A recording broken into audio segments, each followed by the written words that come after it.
আজ সকালটা কেমন যেন অন্য। একটা সুন্দর সকাল সারা দিনকে আনন্দ মুখর করে তুলতে পারে। সকাল সকাল এই পুচকুকে এখন স্নান করাবার ব্যবস্থা হচ্ছে, তারপর রেডি করে বসিয়ে দেওয়া হয়েছে অনেক মানুষের মাঝখানে আর অনেক খাবারের সমাহারের মাঝখানে। আশীর্বাদ পর্ব চলছে। বুঝতে পারোনি? রিমো, আমাদের রিমো মানে রুদ্রনীল। রুদ্রনীলের অন্নপ্রাশন আজ। আমার ভাইপোর মুখে ভাতের অনুষ্ঠান শুরু হয়েছে। যদিও আমি সকাল থেকে যেতে পারিনি, তবুও এই ভিডিওগুলো আমি সংগ্রহ করেছিলাম। দিনটি ছিল 24শে চৈত্র, 7th এপ্রিল, সোমবার। দেখছো, প্রথম খাবারের স্বাদ পেয়েও পুচকু কেমন কান্না করছে। এটাই হয়তো জীবনের অঙ্গ, তাই জন্মাবার সাথে সাথে কান্না করে ওঠে প্রত্যেকটা মানুষ। এই যে দেখো, সুন্দরভাবে খাবার পরিবেশন করা হয়েছে। জীবনে প্রথমবার এই খাবারের স্বাদ গ্রহণ করছে। তবে পায়েসটি কিন্তু খুব সুস্বাদু ভরেও মুখে তুলেছিল। মামা, মাসি, দাদু, দিদুন, ঠাকুমা, দাদু, বাবা, মা, আত্মীয় স্বজন, পরিজন, প্রিয়জন সবার আশীর্বাদে ওর ভবিষ্যৎ যেন উজ্জ্বল হয়ে ওঠে। ওর নামের মতোই যেন জলজল করে ওর ভবিষ্যৎ। সবাই তোমরা আশীর্বাদ করো। তাহলে আমাদের রিমোর পুরো অন্নপ্রাশনের অনুষ্ঠানটা দেখতে হলে অবশ্যই সান্ধ্যকালীন বাকিটুকু তোমাদের পুরো ভিডিওটা দেখতেই হবে। আমি যেহেতু যেতে পারিনি, তাই সন্ধ্যাবেলায় রেডি হয়ে গেছি। এই শাড়িটি পুজোর সময় আমার কর্তামশাই আমায় দিয়েছিলেন, কিন্তু তখন পরা হয়নি, তাই আজকে পরলাম। শাড়ি, গয়না সবটাই আমার কাছে নতুন ছিল সেদিন, তাই তোমাদের সাথেও একটু ভাগ করে নিলাম, যেহেতু আমার কাছে তখনও গহনাটা রয়েছে। পরে অবশ্যই এই গহনাটা আমি আর দেখাতে পারবো না, কারণ আমার কাছে সেটি থাকবে না, লকারে চলে যাবে। আর এই যে আমার বরমশাই যে পাঞ্জাবিটি পরেছেন, ওটিও কিন্তু নতুন, ওর দিদি দিয়েছে বলে কথা। পাঞ্জাবিটি পরার পরে কতবার বলেছে দিদি কিন্তু ভালোই চয়েস করেছে। তবে এই পাঞ্জাবিটি আমি ওকে অনেক কষ্ট করে পরিয়েছিলাম, কারণ এতে নাকি ও কমফোর্ট ফিল করে না। তবে আমার বেশ ভালো লাগে পাজামা পাঞ্জাবি পরা।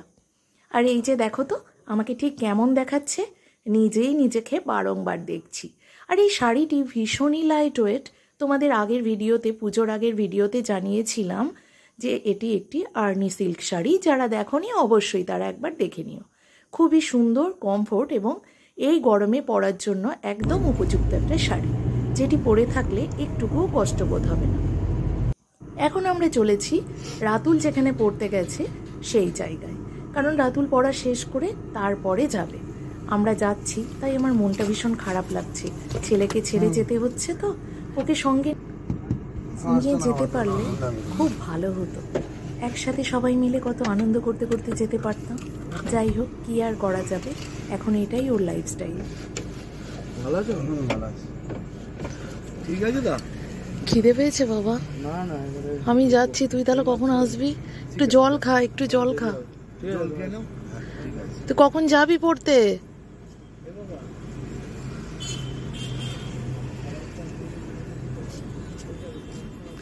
এ বাবা, এখনই বেরোবি তো? এইটাই পড়বে, ওইটা থেকে এলো। এ বাবা, একটু আগে ফোন করবি, 5 মিনিট আগে। কি করে ফোন করবি? স্যারকে বলে করবি। না না, ফোন করবে না। কেন? তাহলে তো তুমি সময় চলে আসতে পারবে না। আমরা পৌঁছে গেছি লজের সামনে। যেহেতু অনুষ্ঠানটা লজে হচ্ছে, তাই আর বাড়িতে যাইনি, ডাইরেক্ট লজে চলে এসেছি। এই যে দাদাকে দেখছেন আপনারা, এই দাদার গাড়িতে এসেছি। খুবই ক্লোজ আমাদের ফ্যামিলি ফ্রেন্ড। তো এই দাদা নতুন গাড়ি কেনার পর দাদার সাথে চলে এলাম। চলো, দাদা আর আমার কর্তামশাই ভিতরে গেলেন, আমি বরং বাইরে ডেকোরেশনটা নিজেও দেখি আর তোমাদেরও দেখাই। বাইরে আমাদের রুদ্রনীলের সুন্দর দুটো ছবি রয়েছে। সেই ছবি দুটি আমার কাছে খুবই টানছিল, জানো তো। দেখো তো বন্ধুরা, কতই না মিষ্টি দেখাচ্ছে ওর মুখখানি, কতই আদর মাখা মুখ। দেখো কি কিউট লাগছে। অবশ্যই তোমরা আশীর্বাদ করো। কি আদর করতে ইচ্ছা করছে? অবশ্যই করো, কারণ তোমাদের আদর, আশীর্বাদ, শুভকামনা ওর জীবনের অঙ্গ। প্রত্যেকটা মানুষের চলার পথে ঈশ্বরের আশীর্বাদের সাথে সাথে আরও 5টা-10টা মানুষের প্রিয়জনের, পরিজনের আশীর্বাদ ভীষণই কাম্য। এখানেও আমাদের রিমোর আরও একটা সুন্দর কিউট ছবি রয়েছে। চলো এবারে হলের ভিতরে যাওয়া যাক। ভিতরে এসেই দেখি আমার কাকু কাকিমা আর বোনেরা ছবি তুলবে বলে এখানটায় রয়েছে।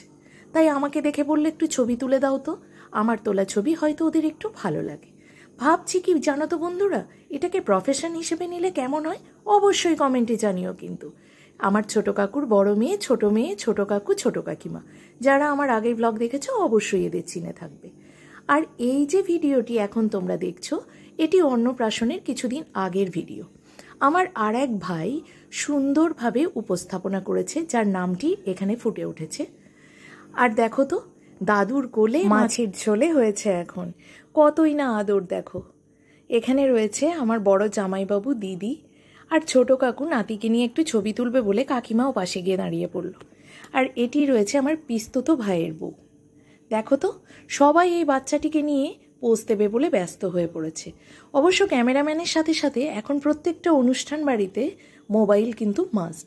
মোবাইলে অনেক ছবি থাকে, আর যখন সবাই সেখানে উপস্থিত হয়, কে কার সাথে সেলফি নেবে এটা কিন্তু খুবই গুরুত্বপূর্ণ বিষয় সেই অনুষ্ঠান বাড়ির খাওয়া দাওয়া পরিবেশ সবটুকুর মাঝে। চলো, এবারে অনেকক্ষণ এখানে ঘোরাঘুরি হলো, একটু পেটে ডাক দিচ্ছে বটে, তাই চলে এলাম এখানে সন্ধ্যার স্ন্যাক্সের কাউন্টারে। এখানে ছিল ফুচকা আর কোল্ড ড্রিঙ্কস। অল্প একটু ফুচকা খেয়েছিলাম আর এক গ্লাস কোল্ড ড্রিঙ্কস নিয়ে এখন বোনেদের সাথে গল্প করতে করতে ভিতরে যাব এটাই ভাবছিলাম। খুবই অল্প খেয়েছি, মজা, গল্প, আনন্দ, হই হট্টগোল সব মিলিয়ে দারুণ জমজমাটি একটা পরিবেশ। আমার কর্তামশাই কিন্তু এসে নিজের মতো শালাবাবুদের পেয়ে গেছে, তাই ওদের সাথে খাওয়া দাওয়া করে নিজের মতো ঘুরছে, মানে আমার চোখে পড়েনি। তাই আমি বনুদের বলছিলাম, দেখ তো বনু, আমার মানুষটি কিন্তু এসে কোথায় যে চলে গেল আর কোনো পাত্তা নেই। অবশ্য যে কোনো অনুষ্ঠানে এরকমটা হয়ে থাকে, ও ওর মতো ঘোরে, যেটুকু তারপরে টাইম দেয়। আমিও আমার মতো বিজি হয়ে যাই, কারণ আমার বাপের বাড়িতে অনেক মানুষজন যাদের ভালো আছো বলতে বলতে পুরো অনুষ্ঠানটুকুও কভার হয়ে যেতে পারে। সেটা তোমরা আগেও দেখেছো। আমার ছোট পিসি পিসি রিমোকে নিয়ে সুন্দরভাবে একটা ছবি তুলছে। আর এখানে কিন্তু অনেক মানুষজন রয়েছে, তোমরা দেখেই বুঝতে পেরেছো অবশ্যই যে অনুষ্ঠানটা খুবই আনন্দপূর্ণ একটা অনুষ্ঠান। এখানে অনেক চেয়ার ফাঁকা থাকলেও পরে কিন্তু ভরা ছিল। এখানে রয়েছে ডান দিক থেকে আমার সেজো পিসি, পিসি, ছোট পিসি, তার পাশে আমার বড় মা। এখানে ফুল কাকিমার মা কথা বলতে ভীষণই ব্যস্ত ছিল। আমার খুব ইচ্ছে ছিল জানো তো, যে পুরো পরিবেশটার একদম রটা তুলে ধরার, কিন্তু কি করব বলো, পাশে যেহেতু গান বাজছিল তাই আমাকে মিউট করে আমার বকবক তোমাদের শোনাতে হচ্ছে। বাই দ্য ওয়ে, তোমরাও অবশ্যই জানিও আমার বকবক রিমোট ঠাকুর। এটাকে কি বলছে?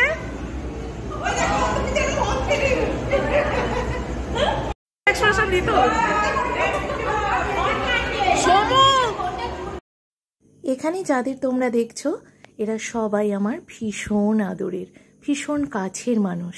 তাই আমার ব্লগ ভিডিওতে আমার হাতে মুঠোফোনে ওদের সাথে সুন্দর একটা মুহূর্ত তুলে ধরলাম, কিন্তু ওই যে কথাটা দিতে পারলাম না বন্ধু।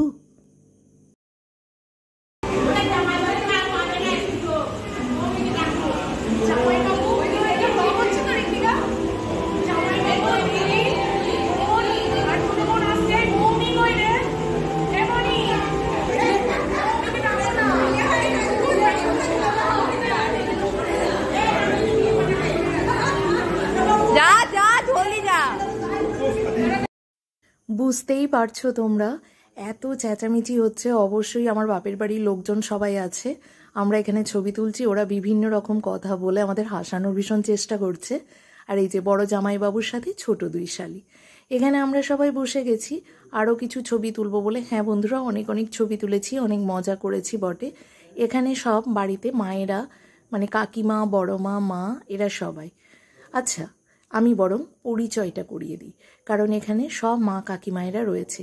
একটাই খারাপ লাগছিল জানো তো, যে সব বাবা কাকু জেঠুদের যদি এক ফ্রেমে আনতে পারতাম ভারী ভালো লাগতো। এখানে শুধু আমার কাকিমা নেই, তাই কাকিমাকে খোঁজার চেষ্টা করা হচ্ছে, এবং আমি ডাকতে বললাম যাতে কাকিমাকে শুধু এক ফ্রেমে নিতে পারি। কাকিমা খেতে গেছিল, বাড়ি ফিরবে বলে। যাই হোক, খবর পেয়ে চলে এসেছে। ঠিক আছে, এবারে চলো পরিচয় পর্বটা সারি। কারণ হচ্ছে এরা সবাই ব্যস্ত। আর এই যে দেখো, এদের সব উঠিয়ে দেওয়া হচ্ছে না, মানে ঠিকঠাক পজিশনে বসানো হচ্ছে, মানে পরপর যাতে সবাই বসতে পারে, ফ্রেমটা যাতে অ্যাকচুয়ালি সুন্দর হয়, মানে পরিপূর্ণ হয়। কিন্তু ওই যে জেঠু বাবা কাকুরা যদি থাকতো তাহলে বেশ ভালো হতো, তাহলে মনে হতো একটা ফুল ফ্রেম। যদি কখনো সেই রকম ঘটে অবশ্যই তোমাদের সামনে তুলে ধরবো। ডান দিক থেকে বলছি, আমার বড় মা, মেজো বড় মা, আমার মা, আমার কাকিমা, আমার ফুল কাকিমা, একদম শেষে বাঁদিকে আমার ছোট কাকিমা। এই গেল আমাদের বাড়ির মায়েদের ফুল টিম। তারপরে দেখো, সুযোগ যেই না পেয়েছে আমার ছোট পিসি আর ছোট পিসেমশাই কতই না রোমান্টিকভাবে ছবি তুলে নিল। আর এখানে দেখো, ডান দিক থেকে বলছি, ডান দিক থেকে রয়েছে আমাদের রিমোর দিদুন, মা, ঠাকুমা, পিসি দিদুন, সঙ্গে অবশ্যই রিমো, তারপর পিসি দাদান আর মাসিমণি। আর এই যে দেখো, মায়ের সাথে কত সুন্দর সুন্দর ভিডিও। আর দাদা, মানে আমার জেঠু আশীর্বাদ করছিল, দাদানির কোলে এখন রয়েছে। কি কিউট দেখাচ্ছে বন্ধুরা, বারবার বলছি, তোমরাও বুঝতে পারছো। এই যে আমার মেজো জেঠু, মেজো বড় মা। এই ভিডিওগুলো পরে কিন্তু ওখানে দেখানো হচ্ছিল, আমি ওখান থেকে একটু সংগ্রহ করেছি, পুরোটা তোমাদের সাথে সুন্দরভাবে শেয়ার করব বা তুলে ধরবো বলে। যদিও মেজো জেঠু খুবই ব্যস্ত থাকায় ডাইরেক্ট তোমাদের সাথে আমার মুঠোফোনে বন্দি করতে পারিনি, যদি কোনোদিন সম্ভব হয় অবশ্যই করে দেখাবো। আর এই যে দেখো, রিমোর বাবা মায়ের সাথে আমার কাকিমা, এটা সকালের ব্লগ, তার সাথে আগের কিছু ভিডিও একসাথে মিলিয়ে মিশিয়ে সুন্দরভাবে একটা উপস্থাপনা করা হয়েছে। আচ্ছা, অন্নপ্রাশনের সময় বাচ্চারা কাঁদে, বুঝতেও পারে না যে কত সুন্দর মুহূর্ত তাদের জন্য এটা। তারপরে ভাবলাম রিমোকে নিয়ে সবাই ছবি তুলে নিয়েছে, এবারে আমি একটু তুলি। মাঝখানটা ওর হয়তো একটু অস্বস্তিই করছিল, তাই কান্না করছিল, তাই কিছুক্ষণ ওর মা ঘুরিয়ে নিয়ে এলো। তারপরে আমি আর ওর মা মিলে কয়েকটা ছবি তুলবো বলে ভাবলাম। রিমো তো হাত খেতে ব্যস্ত ছিল, তারপরে দেখো কিছুতেই ঠিকঠাক পোজ দিতে পারছিলাম না। আরে বাবা, এতক্ষণে কর্তামশাইয়ের দেখা গেল। হ্যাঁ বন্ধুরা, ও রাতুলকে আনতে গেছিল কিছুক্ষণ আগে, তো এখন রাতুলকে নিয়ে ফিরেছে। রাতুল যেহেতু পড়তে গেছিল তাই ওকে আর পাজামা পাঞ্জাবিটা পরাতে পারিনি, নাহলে খুব ইচ্ছে ছিল যে ও পাজামা পাঞ্জাবি পরবে।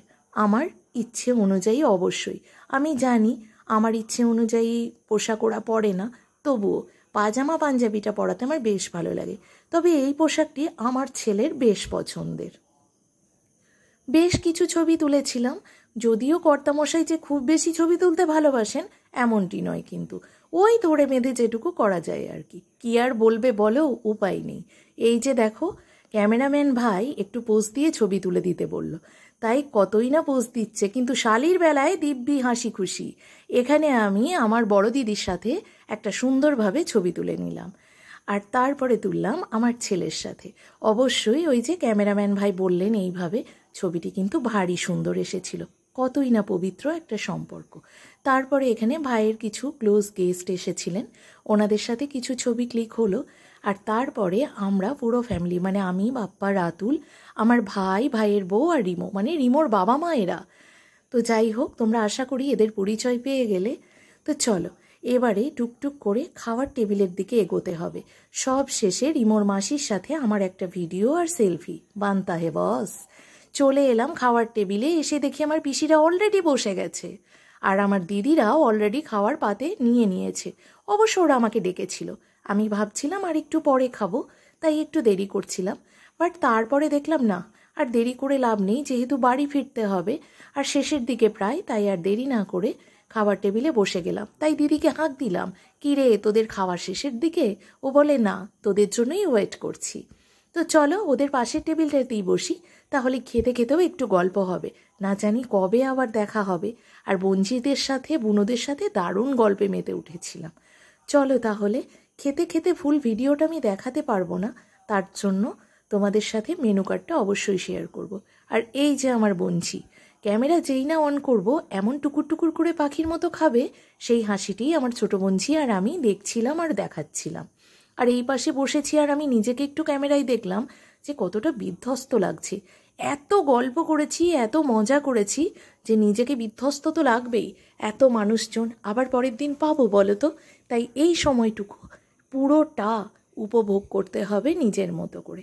আমি আর ছেলেও বসে গেছি, চলো তা মেনু কার্ডটা দেখে নাও, কারণ এরপরে খাওয়ায় এত বেশি ব্যস্ত হয়ে যাব সব ভিডিওটা করে উঠতে পারবো না বন্ধুরা। তার জন্য তোমাদের সাথে আমাদের রুদ্রনীলের অন্নপ্রাশনের এই সুন্দর সিম্পল একটা মেনু।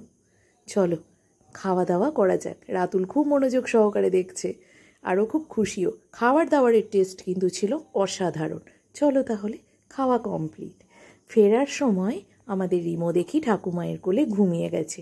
আহারে বেচারা, সন্ধ্যা থেকে সকাল থেকে এক প্রকার কতই না ধকল গেছে বলো তো, ওই বাচ্চা মানুষটা কত আর মানবে। আর এখানে বাপ্পা এখন রিমোর দাদানের সাথে একটু গল্প করছে। আর দেখো হলটা কিন্তু আস্তে আস্তে ফাঁকা হয়ে গেল।